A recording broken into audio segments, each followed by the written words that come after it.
Hello, I'm Patrick Farnsworth. Welcome to Access and Privacy Online Commentary. As Canada approaches the April 28th federal election, access and privacy remain pivotal issues. In brief, FIPA's Election Hub provides a variety of information about questions and candidates' positions on privacy, transparency, and access to information. FIPA's Fast Facts Voter Guide offers critical questions for voters to engage candidates on transparency, privacy, and data management issues. The Green Party has responded to both of FIPA's questionnaires. They've committed to significant policy reforms, including extending privacy laws to political parties, introducing mandatory breach notifications, and ensuring robust enforcement powers for the Privacy Commissioner. Early FIPA survey results highlight strong public support for eliminating fees for access to information requests and strengthening enforcement mechanisms, emphasizing that privacy is increasingly central to Canadian voters. And so, joining me now are FIPA President Mike Larsen, Executive Director Jason Woywada, and FIPA Researcher Spencer Izen to explore the implications of these responses and the federal election. Let's dive in. It's really great to have all of you here. And Spencer, really good to have you on again. I think you've been on at least once, maybe twice in the past. So it's really good to see your face and have you here. So thank you for being here. All right, but we're going to begin with Mike. The first question I'll throw to you. We consistently see that access and privacy is absent from political or party platforms. Do we see them as decisive electoral issues, or are they still just secondary compared to traditional priorities like the economy and healthcare and other issues similar to that? Right. Well, I mean, good question, Patrick. In the context of this election, I think it would be generous to call them even a secondary issue. They are substantially absent as issues from the platforms that have been released. So, you see some passing mentions in the party platforms of notions of accountability, but only passing, really. The emphasis is on other priorities: access to information, information management, personal information protection, concerns around privacy are lamentably absent in this. And, I say this as someone who obviously has a particular interest in these issues, as does FIPA. But I think it's important to bear in mind that this is an election where whoever takes over and ends up forming government is going to have to make some really important decisions to modernize our transparency and privacy laws. The efforts to do so prior to the calling of the election kind of died out, right? We had a couple of bills that were going to look at some digital policy, much needed digital policy transformations that just haven't gone anywhere. And so I'm concerned that these are absent from the platforms here, but it doesn't mean that they're absent as issues. It also doesn't mean that they're absent as issues that Canadians care about. They just haven't been selected as part of the short list of concerns. And I will say, and this is probably a repeat refrain from me, that look, information access underpins so many other aspects of government, right? So all these issues that are mentioned, I mean, questions around budgets, questions around the functioning of the economy, around partnerships with foreign states, around environment when it is mentioned. All of these issues are issues where having transparency about what government is doing is really, really important. And to not actually have that mentioned is disconcerting, especially in a context where we see real efforts to erode transparency. And on the privacy front, of course, we're dealing with the context of massive foreign interference in all aspects of governance, efforts to access people's personal information. We're seeing the voracious appetite of platforms, private sector institutions to consume data and manipulate people through it. So, to have a conversation about national security, which does come up in the platforms, and not have that mention, the importance of privacy protections, again, seems to me to be tone deaf. So that's why we do what we do and try and raise profile on these issues. Right. Yeah, well, thank you. And, it is just a nonpartisan issue in general, right? It extends across any political platform and party. This is an important issue. Yeah. We'll just kick the second question to Jason. So FIPA's Election Hub offers some extensive resources, and the federal elections saw those expand. So can you walk us through what was done? Yeah, and with the federal election, we always step up the activity a little bit in terms of what we provide from the organization to the public and sort of make sure we've got better focus there. We, of course, had an election guide that sort of highlighted questions that people could raise with candidates at local forums that they could send in as emails to the local campaigns. We highlighted your political privacy as a campaign that sort of went through and identified what rights people have to remove themselves from the voter list, to remove themselves from party voter files, and exercise their privacy rights in that regard. On top of that, we then sent out a long form questionnaire to all of the parties, as we mentioned earlier, and those were much more succinct than normal to make sure that they were just focused on 4 or 5 main issues that the parties could sort of speak to and address. And what we did a little differently this time was we sent a broader survey through SurveyMonkey to the candidates, and we, went online, found the available emails for all of the candidates for the 5 major political parties, and sent them this survey that took about 10 minutes to fill out. We weren't expecting everyone to respond. Each party received a unique collector, so we could see what their responses were like, and we could take a look at those. And so that was sort of the big shift that we made there, was differentiating what we expected the party leaders to do and the central campaigns to do, and sort of assessing from the local candidates on a separate measurement. That survey questions that we used were really similar to the ones that we sent out to British Columbians last fall. We wanted to gauge their general awareness of access to information, privacy, and information management. We also had a few specific questions that were geared towards federal members of parliament that were unique. And we also wanted to know whether or not any of them had filed access to information requests in the past. So when we looked at that, and we're going to be diving into some of those responses now, we saw that we have, about 56 responses into the survey right now. We have one party that responded to the questionnaire. I wouldn't say those are exceptional responses, and this again speaks to uh, the lack of transparency on the part of some of these campaigns. This campaign, and this has been highlighted in other podcasts across the country, whether it's Curse of Politics, Good Talk with Peter Mansbridge, or all of these other ones that are active right now. This has been a really odd campaign in terms of transparency and accountability when you have one party that is avoiding the media at all costs almost, and restricting access to journalists. And you have platforms released after the start of advanced voting in many cases so that people couldn't make an informed decision there. There's a whole bunch of political calculations that go into these things.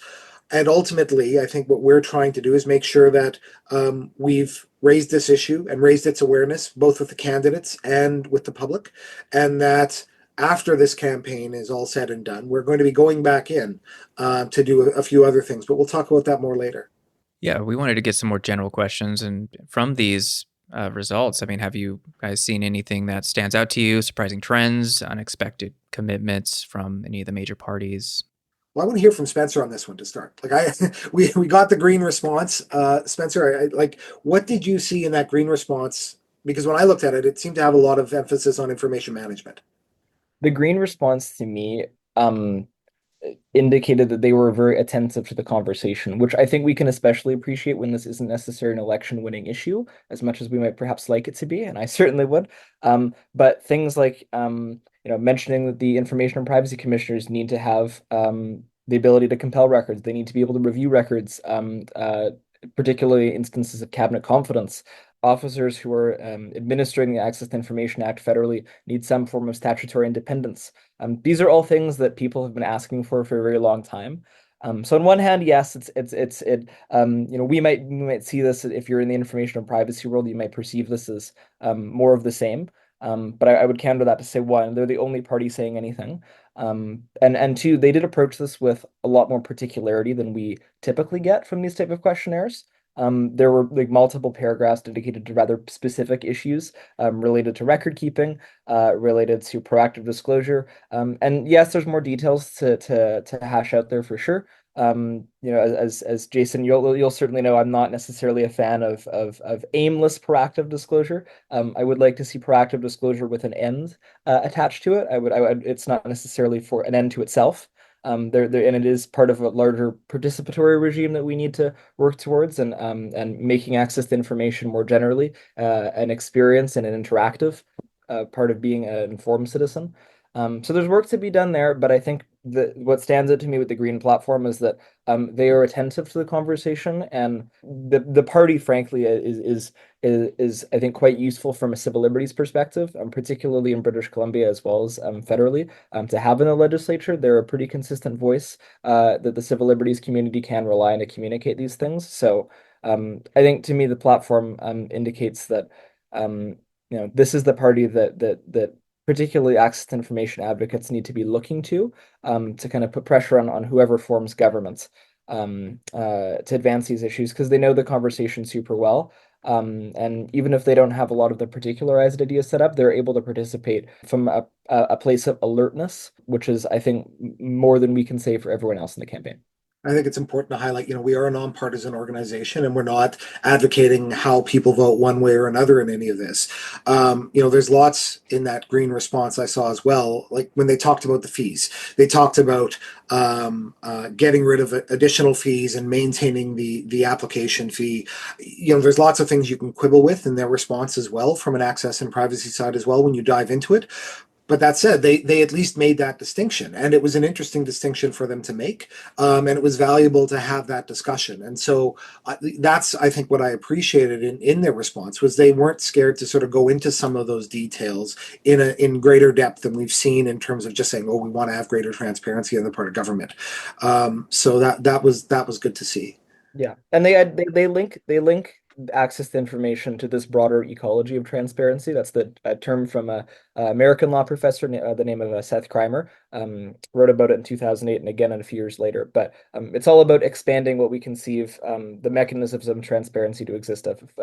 FOIA in the United States, for example, isn't the only way to achieve a check and balance in government, and it's not necessarily the one mechanism to do it. It's part of a system to do it. And what was really interesting about the Greens' response is that they mentioned rather proactively, in response to, I think it was the record keeping question that we had asked, that they create a centralized portal for policy evidence.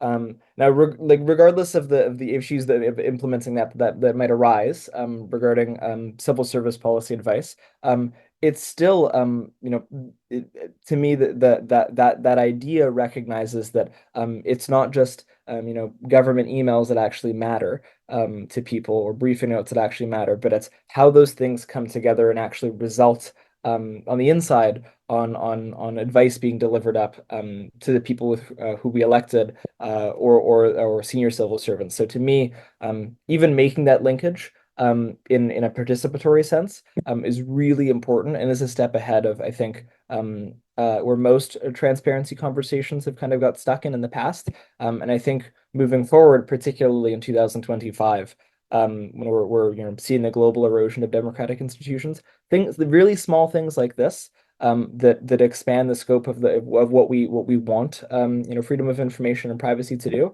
and what ends we want them to serve. This is all really important stuff. So I was actually really glad to see that.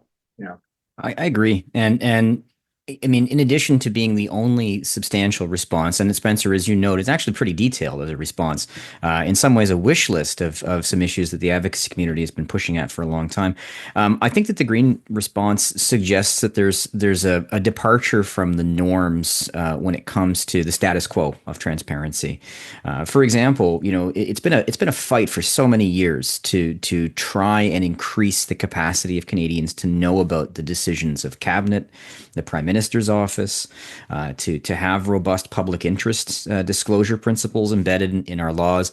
And the Greens have just come out and said, well, we want to move forward on all of those different things. So we can't compare this to the responses of the other parties, because they haven't issued responses, but we can look to what they've done, both in opposition and in power. And there has been a maintenance of the status quo on these issues that has, I think, created a set of expectations around the kind of information that Canadians can have access to that's really impoverished, right? The status quo has these gaps in it that just haven't been addressed. It's been seen as intractable for so long. We've been used to kind of quibbling around the edges. And so just to have this as part of the conversation, right, it shifts that window and presents, I think, some interesting opportunities. So exciting to see. What surprised me when I was looking at the questionnaires and the survey as well, and I think it's important to draw a distinction between those two. We've got responses, we've received responses from a number of individual candidates. They are predominantly from the Green Party as well, and I think it's fascinating to me to see how restricted candidates are in a modern context in terms of responding to something that was essentially a very innocuous survey. There is nothing controversial in the questions that we raised in the survey, and yet the NDP and the Liberals have not responded. None of their candidates have responded.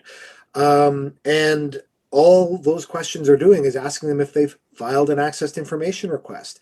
Do they expect government to be transparent in their record keeping? Like, these are some really fundamental policy distinctions and variations that are important to know where the candidates stand on these things, and yet they chose not to answer them, and that again speaks to this overall reticence and hesitance to actually be held accountable and go into the public discourse on these types of topics, because candidates in a current context are just really scared of misstepping, because they aren't brought up to speed by their central campaigns on these issues, and the central campaigns haven't considered them, so they don't know how to prep their candidates properly, and that's a real difficult dynamic when candidates are then left without the supports they need to participate in these local debates in a meaningful way or address these questions. We got the questionnaire out to the central parties well in advance. Any of the campaign staff that have worked centrally would have seen these questionnaires in other provincial elections because we've done them for the past year.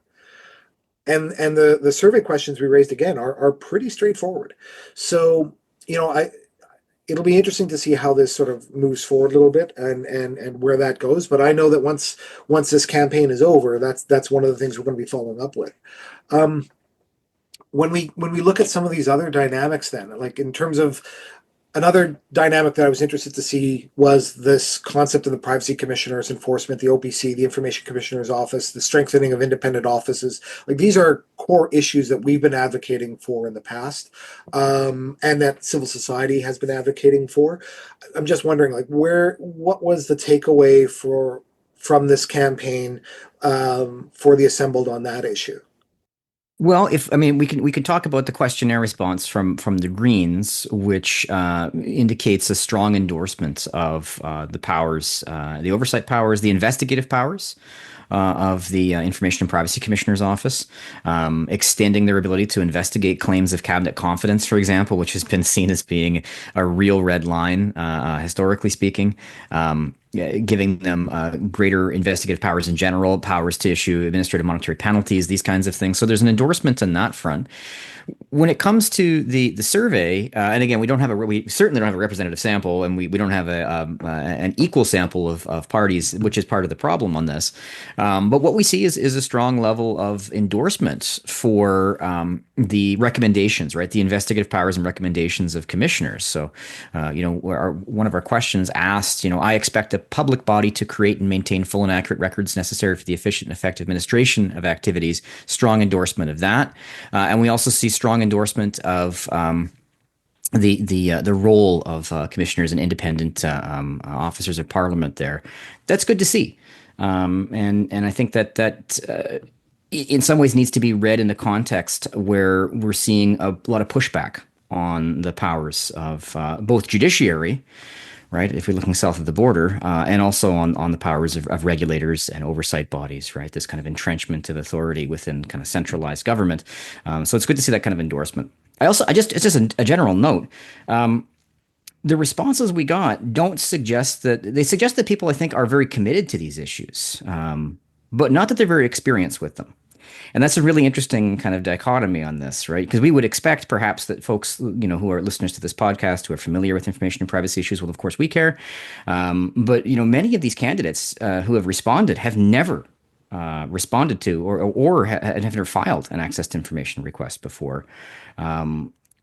Which is interesting, right? And I think this is a challenge we've often seen is that people are attempting to play a role as lawmakers, as politicians in the maintenance and governance of a system that they've not really had any user experience with.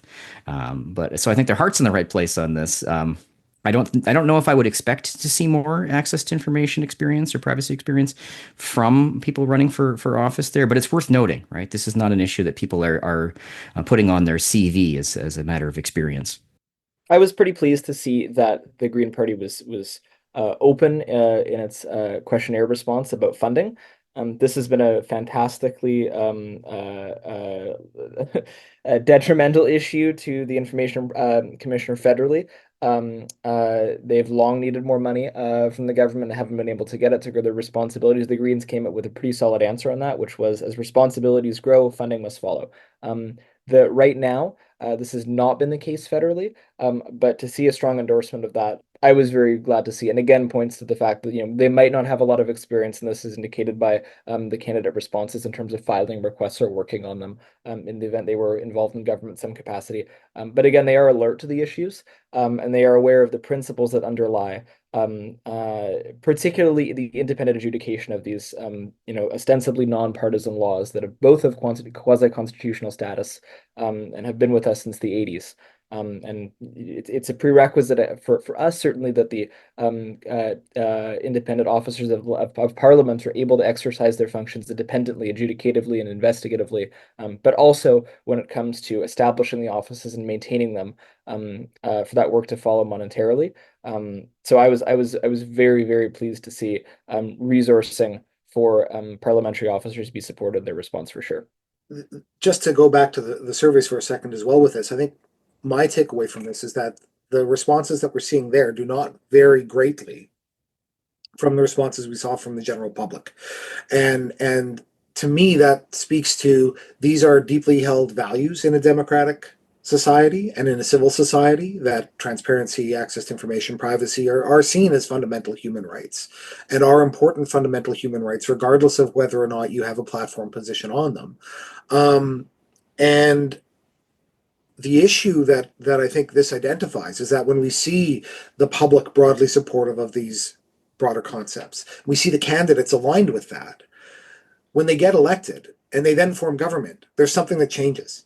And that's where I think the values start getting co-opted, changed, misaligned to public interest. And there's something that happens once people become candidates, become ministers, that is leading to a disconnect in terms of those values. And so when we talk about values-based decision-making, when we talk about what these elected officials are meant to be doing, it's important to remind them that access and transparency and public interest are central in these democratic institutions, and they need to work to maintain them. And it's messy, as lots of people have highlighted in different discussions. Democracy and civil discourse are not clean, and they are not meant to be clean, and they are meant to be slow because we're trying to bring as many people along as possible in these discussions and in this discourse. So I think we've got our work cut out for us as we move forward to sort of make sure that the elected officials are reminded of those values and that we get them on the record in different ways, where they are supporting those values and are then held to account when they deviate from them. And I think that's going to be a big part of what we do moving forward with some of this. I'm just wondering, from your perspectives on this, we've got 2 more days to go before we get into the final election day itself, right? Just a few more days here. What else should people be doing at this stage when they're looking at access and privacy, and what should they be demanding from their elected representatives or the candidates at this point? Well, it's still possible for candidates to respond to our survey and go on the record and state a position. And So I think we can encourage people to encourage door knockers and callers and candidates to complete this and to just make their position known. But beyond that, raising the issue of transparency, raising the issue of privacy, because these aren't top of the mind issues for the election. These aren't the ones that the media certainly has been pushing as part of kind of debates and conversations around this. You're putting that on the table and saying, well, where do you stand specifically on this issue? And as always, going past the level of I'm having deja vu for our conversations about political provincial elections too, because I think they say the same thing there. Going past the level of basic rhetoric, right? So because everyone's going to say I'm committed to transparency, everyone's going to say I want to be the most accountable government in history, and then you see impulses towards autocracy and authoritarianism and information control coming on the other side of it. So getting to specifics, right? What do you and maybe one more point on this. This doesn't come up in our conversation just yet, but I have a worry when it comes to this particular election and the platforms that we're seeing here and the general political tone, which is that there is this real emphasis on red tape cutting, on this generalized efficiency. We're going to cut. We're going to find efficiencies. We're going to slash this so we can do that. A bit of magical thinking in some ways here. But my worry is, as Spencer mentioned, one of the things that comes across as attractive with some of the responses from the Greens is that they're recognizing that in a more complex digital society where you have greater need for the control of larger flows of information, greater need to protect personal information, and so on, you have to fund that accordingly. That doesn't just happen. Can't happen off the side of the desk. You need to increase the capacities of regulators. You need to increase the capacities of the people who produce and manage information to do so effectively. That costs money. And so my concern here is that precisely these kinds of issues that are so important to us, the transparency of government, access to information, and protection of privacy are going to be on the chopping block. People will say, well, not only will we not increase the budget of the commissioner, which has been recognized widely as something that needs to happen for investigative purposes and for all sorts of different reasons. Not only will we not do that, but we're going to begin finding efficiencies, quote unquote, in how we do access to information. We're going to look to AI as the solution for anything and everything, and that's a step in the wrong direction. So going back, Jason, to your question, I think asking people to go on the record saying we will not cut the resources needed to have effective transparency and privacy in this country, and we will expand the resources to make sure that we can match the needs of a 21st century digital economy when it comes to these things. Getting candidates to speak to that with some level of specificity, I think, is important.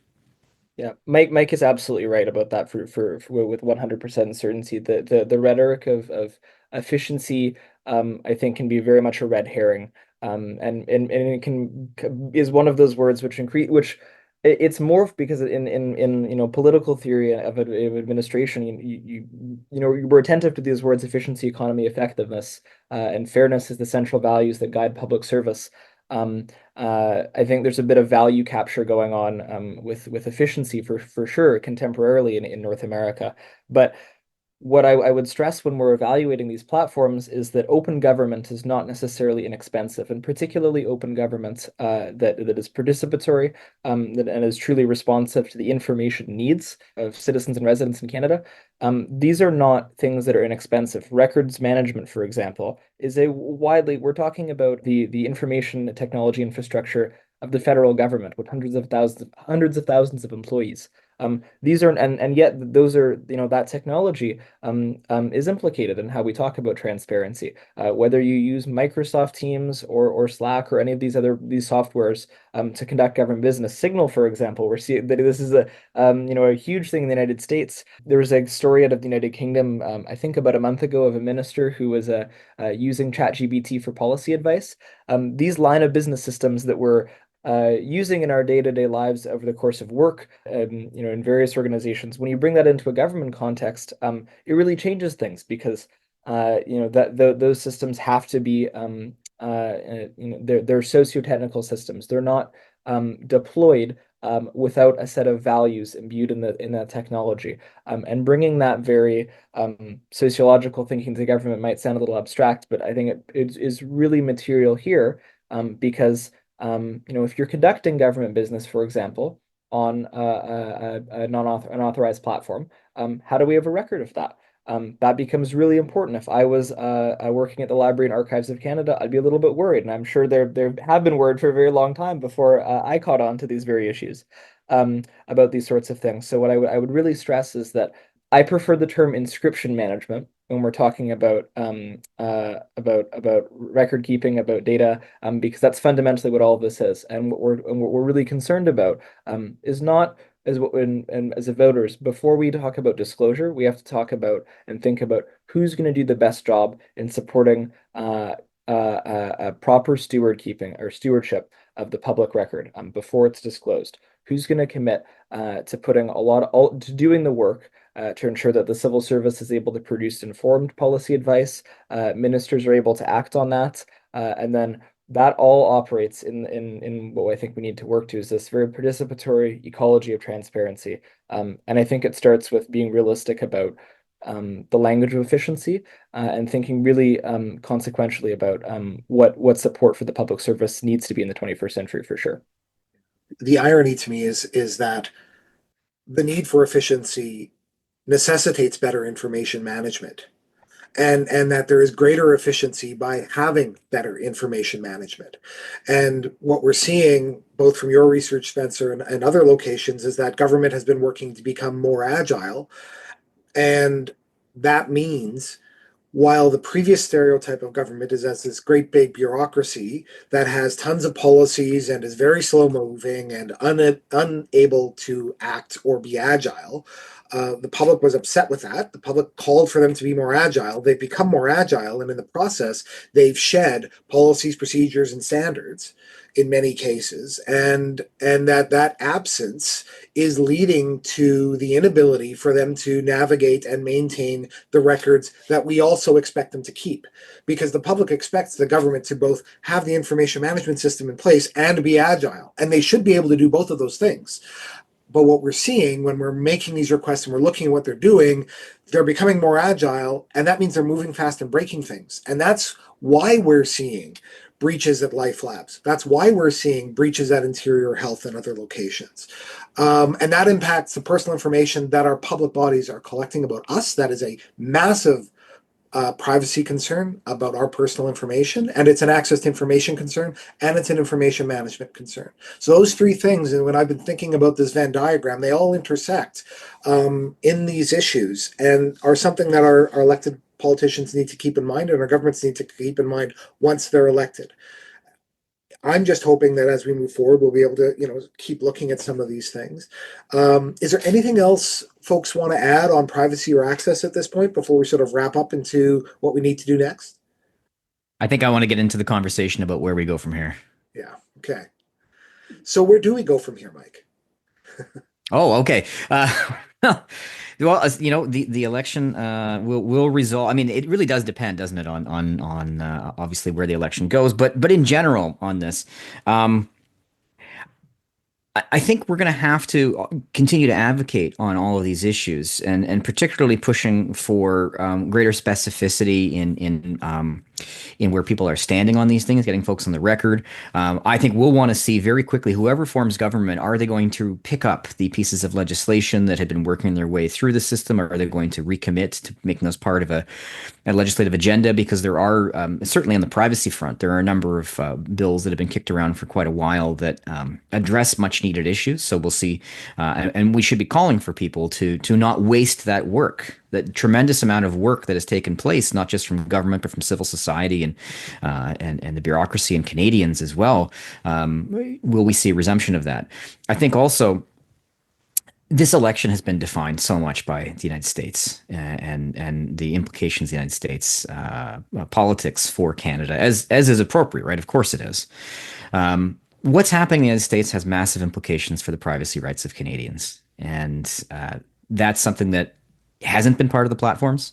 It's something that, we didn't speak to specifically in our questions to candidates or to the parties. But we will want to get them on the record for this, right? And it's not a trivial matter. People traveling to and through the United States are at great risk, and that risk is not evenly distributed. That risk is based on people's political views. That risk is based on people's sexuality and gender identity. It's based on a whole series of factors that intersect with information and privacy. And I really want to see what the Canadian government is going to do to protect the privacy of Canadians, as in terms of the data that's held in servers, right, in Canada or in the United States, to ensure that that kind of information is not, abused. And to deleterious effect, and how we're going to actually govern our information holdings going forward in an increasingly volatile world. So those are things I think we're going to have to really pivot to and begin asking very seriously. They're issues that have always been important to us, but the current context, I think, makes them much more so.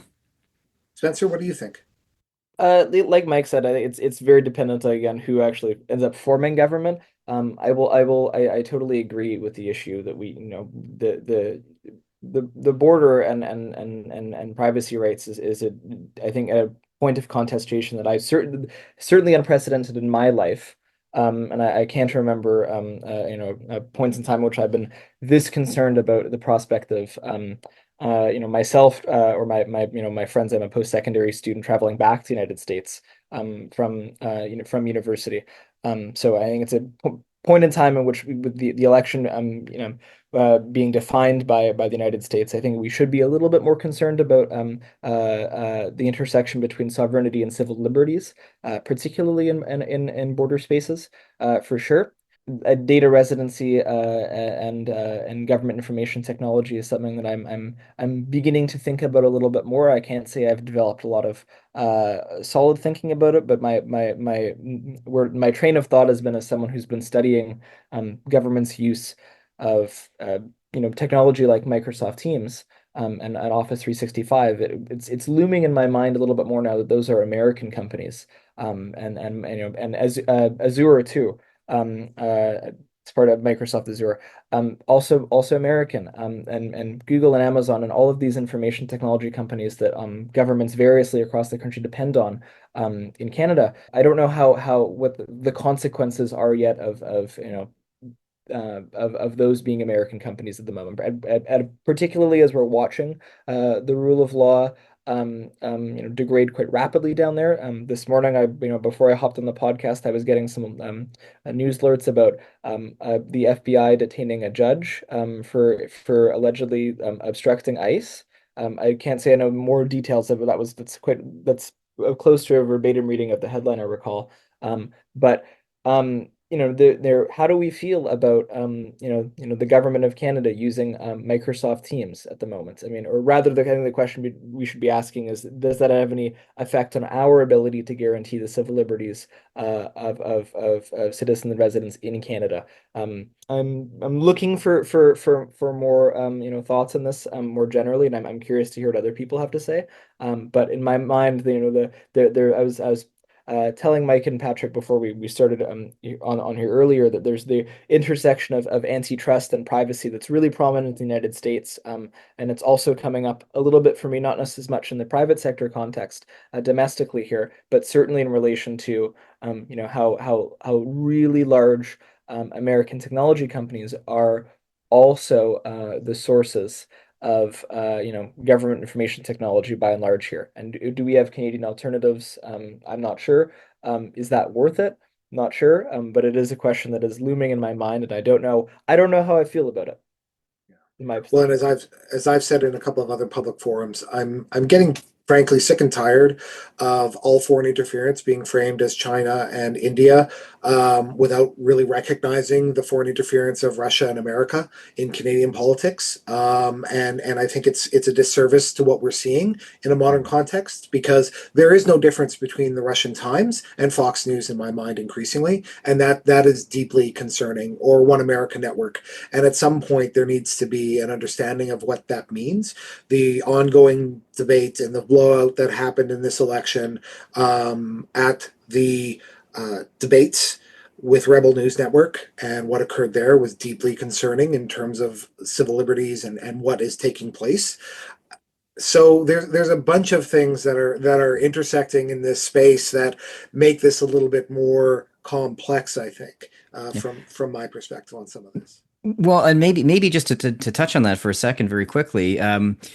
The whole dynamic of the economy right now is very complex, but it's also front and center for how people are responding to the election. And so we have actually, admittedly, very sloganistic and straightforward responses, like, for example, Buy Canadian, which has been, an incredibly popular movement. Well, what does that look? And we know what that looks like when it comes to the liquor store.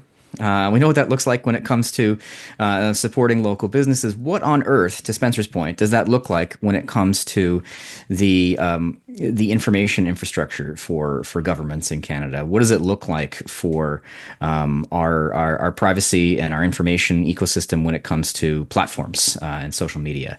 What does it look like when it comes to data storage? And these are areas where perhaps that's simple, but I think impactful, right? Buy Canadian, recognize the importance of having some independence.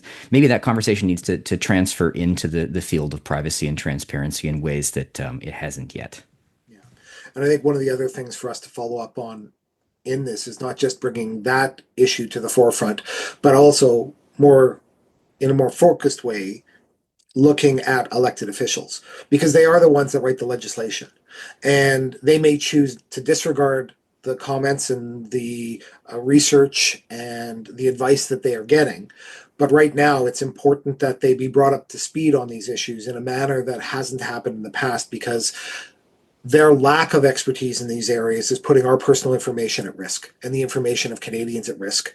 And they need to get fluent in this stuff much faster than they have done before, because if they don't, we're going to see more breaches. We're going to see more foreign interference, and that doesn't serve Canadian democracy, and it doesn't serve Canada as a nation. So I'm looking forward to sort of looking at that after this election, and after every provincial election, having a nice package of information created that we can send out to the elected officials in these different jurisdictions to bring them up to speed on some of these issues in a more meaningful way. And at the same time, making sure that the public is well aware of that same information. I think that's one of the core things that I take away from this campaign in terms of next steps for us. And that will hopefully empower some of these backbench MLAs and other elected officials who have been silent and are suppressed in many respects from their whipped system to be more independent, act more independently, and start exercising their rights in the legislature in a more meaningful way to benefit their constituents and benefit the public interest. I really thank everybody for all the perspectives you brought. It's really enlightening, Mike, Jason, and Spencer. Of course, thank you for joining. I'm glad that we could all convene here today. Jason, did you want to make any mention of like resources you want to make sure that we have available to people? I know the election's coming up in just a few days of the release of this commentary, but if there's anything you want to direct people towards before we wrap up. Yeah, I think it's important to highlight that we do have a standing, FIPA on the ballot section of our website that sort of goes through these surveys and questionnaires that people can find and link to. It's also important to highlight that we have Your Political Privacy, both as a standing campaign, because there is an ongoing legal battle by the federal political parties, the three big ones, to try and take away the ability for provincial law and privacy law specifically to apply to them. So we're involved as interveners in that case, and you can find more details on our website about that. You can also find an entire scan across Canada of every province and your privacy rights with the Electoral Authority and political parties on our website as well. We're one of the few nonprofits to have that type of information available online and reviewed annually. So I think those are really important. And beyond that, I want to make sure I give a shout out to the other podcasts that have been informing me during this election campaign, whether that's the Hurley Burley Report and David Hurley and the Curse of Politics, or Good Talk from Peter Mansbridge and the crew that are out there. It's been wonderful to see these discourses and these discussions crossing party platforms to try and party divisions to try and make sense of this environment in these confusing times. And I think it's been really beneficial for me as somebody who's long in the tooth in politics to get those perspectives and look at what different people across the aisle, if you will, are saying. And it's been very insightful in that regard. And I highly recommend other people take a look at those. Keep listening here as well. Yeah, of course. Okay, well, thank you all so much for your time today for this morning. Yeah, we'll reconvene, I'm sure, in the future very soon. So thank you all. Thanks, Patrick.